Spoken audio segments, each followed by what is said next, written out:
In this video, we'll take a look at some ways to deal with geometry in the viewport using shelf tools. So if we create some geometry to deal with, let's say a grid, zoom out and display points, and let's make it 50 by 50, let's say. Alright, so for this example, let's just create a shelf tool that will automatically allow us to paint on this surface, and then it'll scatter points where we painted. So it's pretty simple.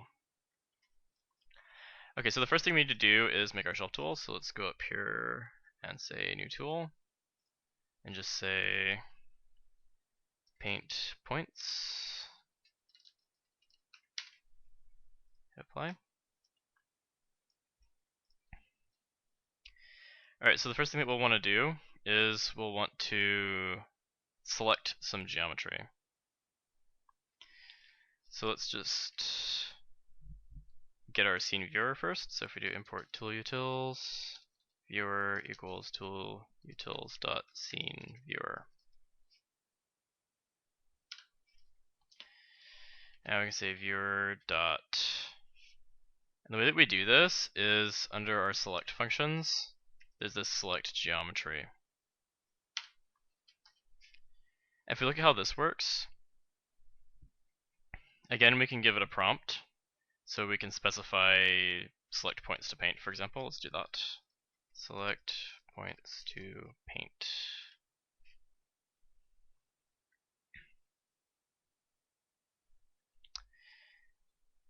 And let's just see how that works straight away. So we'll say selection equals, and say print selection, and hit apply. So if we minimize this for now, and we say paint points, there's our custom prompt down there, select points to paint. But notice that it lets me select anything I want to. So I can select points if I want to. But in this case, we really only want it to be able to select points.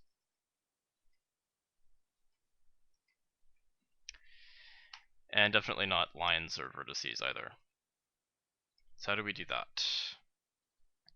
Well, if we bring our shelf tool back up, we can just give this select geometry function another argument. So if we say geometry types equals, it just wants a list of geometry types. Now we can't just give it strings here, we have to give it enum values as usual. So the enum is who.geometry type.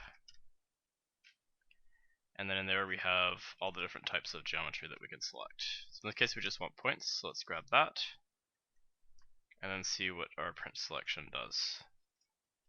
So if we say paint nodes, not nodes, paint points. Syntax error. It does not like the fact that I didn't close this list. Minimize again. Paint points. Okay. And you can see that it brings up a bunch of points. Now what happens if we run this tool when we have a different type of selection? Say we're selecting primitives. Well, you can see that it does let me select primitives, but if I hit enter, it still brings up a bunch of point numbers. And the reason for that is that it's just converting my selection to points. So all the points that touch these primitives that I selected will end up in this list that it returns. Now the thing to note here is that this selection here, it's not returning a string or a list of point numbers. It's actually returning a who.geometry selection object, which means that we can actually run functions off of this selection. So if we say selection dot say selection strings and hit apply, let's see what that does. So if we say paint points, select some points, hit enter, you can see that it gives us a tuple with a bunch of point number ranges in it. So this is something that we could set on, say, a blast stop to isolate this, which is what we'll be doing in a moment. Now, why is this a tuple? Well, it's trying to anticipate if you selected in multiple objects, which we're not going to deal with here. So for now, we can just assume that the first thing in the tuple is what we want. So if we do clear and close and bring our tool back up, let's just go ahead and create our blast stop. So let's get rid of the print and say blast equals tool utils.generic tool. Remember, we have to give it kW args first, and then we give it a node type, in this case blast. And the name will just say blast for painting. And hit apply. So now let's see what happens with our selection. So if we say paint points, grab some points, hit enter, you can see that it creates this blast stop. Now you'll notice that the blast stop isn't connected to the grid, so how do we get this grid? Well, there is a handy function on our selection that allows us to do that. So we can just say selection node equals selection.nodes. And what this does is it returns all the nodes that we selected off of. And in this case, we're just assuming that it's only one. So we'll just say 0. And now we can say blast dot set next input selection node. And now if we hit apply, selection node should return this grid. So let's see if that works. So we say paint points, select some points, hit enter, and yes, our blast node is plugged in here. So now all we need to do is set this group parameter, which is just called group. If we delete that, come back to our shelf tool, and we want to set it to the selection string that we had before. So we could say selection string equals selection strings. Again, we're just assuming that it's the first one. And then we say blast.parm group.set selection string and hit apply. So now let's just run paint points, select some geometry, and hit enter. And you'll notice that if we display this blast stop, well, it's not showing up. I just need to click in here and it'll show up. Unibug. You'll notice that it's deleting the wrong things. We didn't select that. We selected a bunch of boxes, not this weird diagonal thing. And the reason for that is that it's assuming that we have primitives.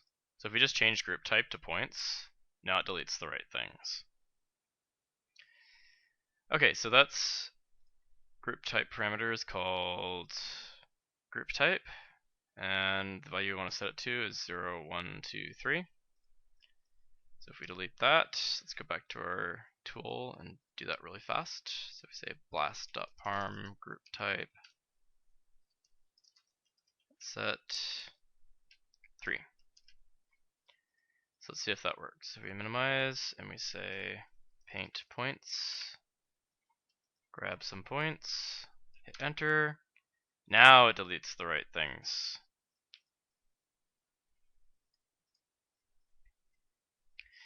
Okay, so the next thing we want to do is, instead of deleting these points, we actually want to isolate them so that we can paint on them. So we're selecting points to paint on. So if we delete the blast here, go back, we just want to set that that toggle to 1. So if we say blast.parm, that toggle's name is negate, and we just set 1. Hit apply. So I'll turn on the delete non-selected toggle. So if we say paint points, select those and hit enter. There we go. Now it isolates the geometry that we selected.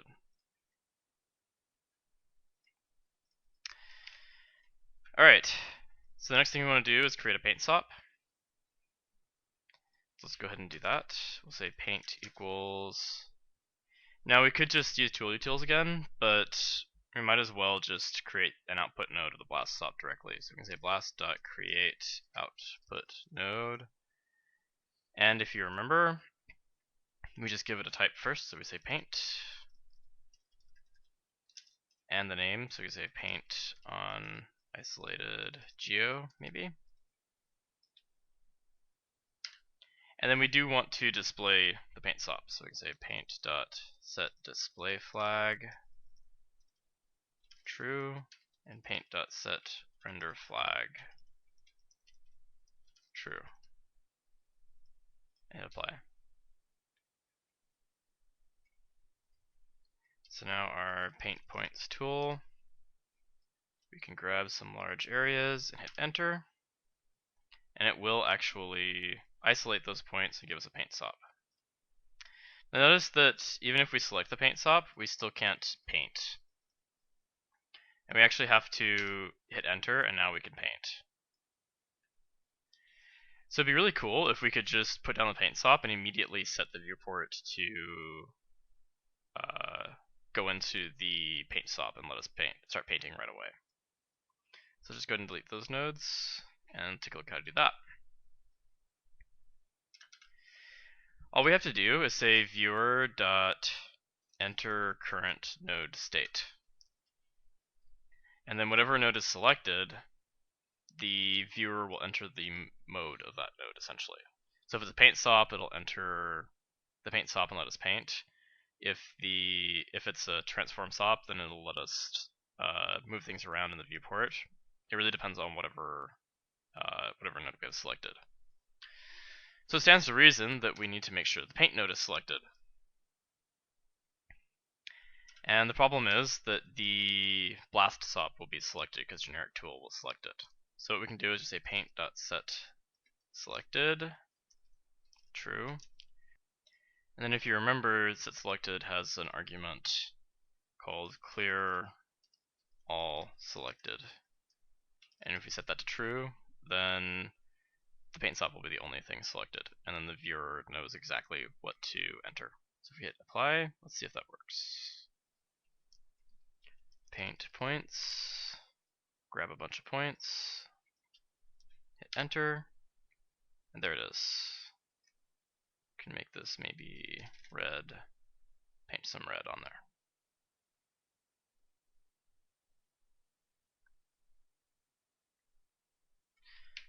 Okay, and now all that's left is creating the scatter stop. So if we go back in here, you can just say paint.create output node. Oh, first we actually need to tell it to be red by default so that we know what we're painting on.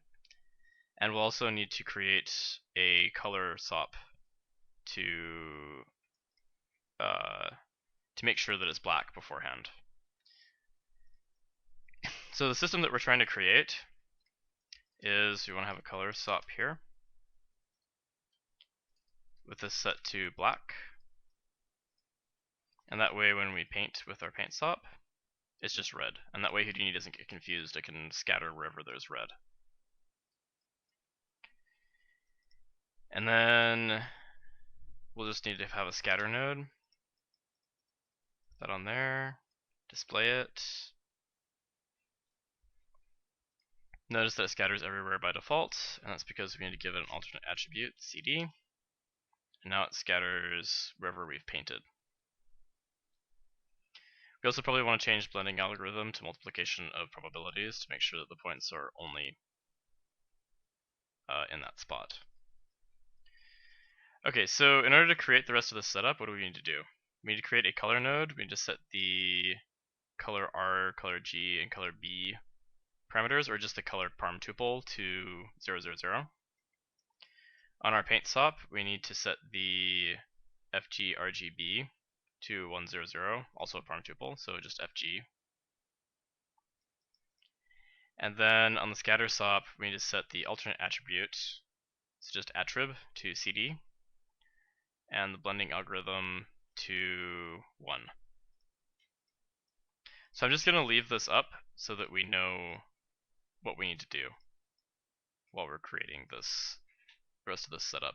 And this is a really useful thing when you're creating shelf tools that build a bunch of nodes. You can just put them up beforehand and set them up the way that you want them to be, and that way you have a really fast reference to see what the tool needs to do. Alright, so first let's create our color node. So we can just say, after the blast node, we can say color node equals blast.create output node color, call it color black for painting.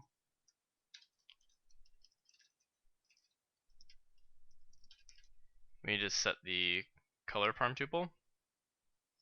So dot parm tuple color dot set 0, 0, 0.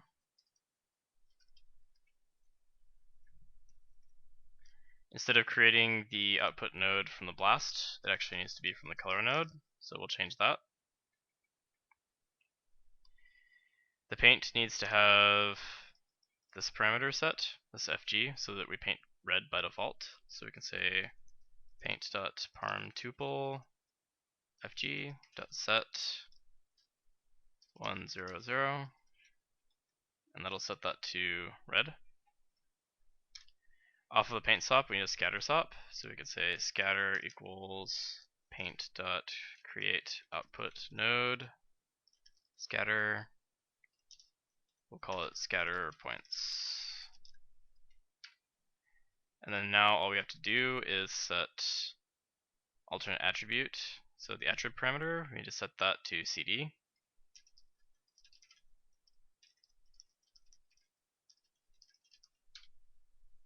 We need to set the blending algorithm to 1. And what is that called? Blend. And then we probably want to display the scatter SOP. So we can say scatter.display. Actually, we should probably just copy them from the paint SOP. Like this. Even Control X. Control V. Scatter. Scatter. So instead of, all I did was take the set display flag and set render flag functions off of the paint SOP here and put it on the scatter SOP instead. Alright, let's see if that works. If we hit apply, let's just go ahead and delete these nodes. Go to our grid SOP, paint points, we'll grab some points to paint on, hit enter. Cannot set a string parm to int. What line is that on? Line 22.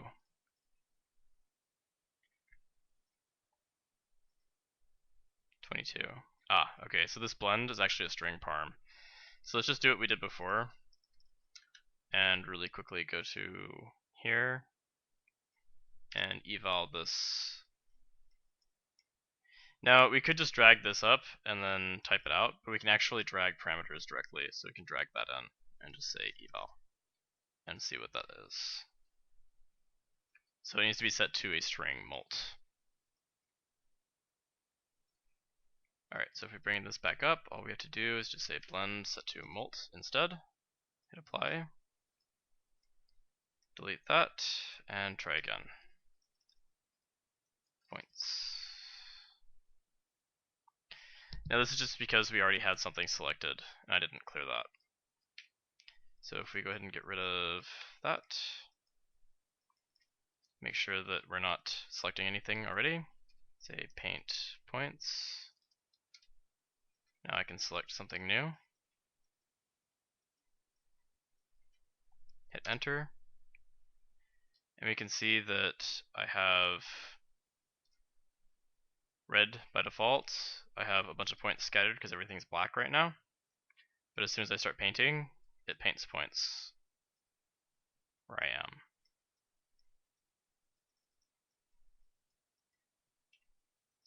And that's it.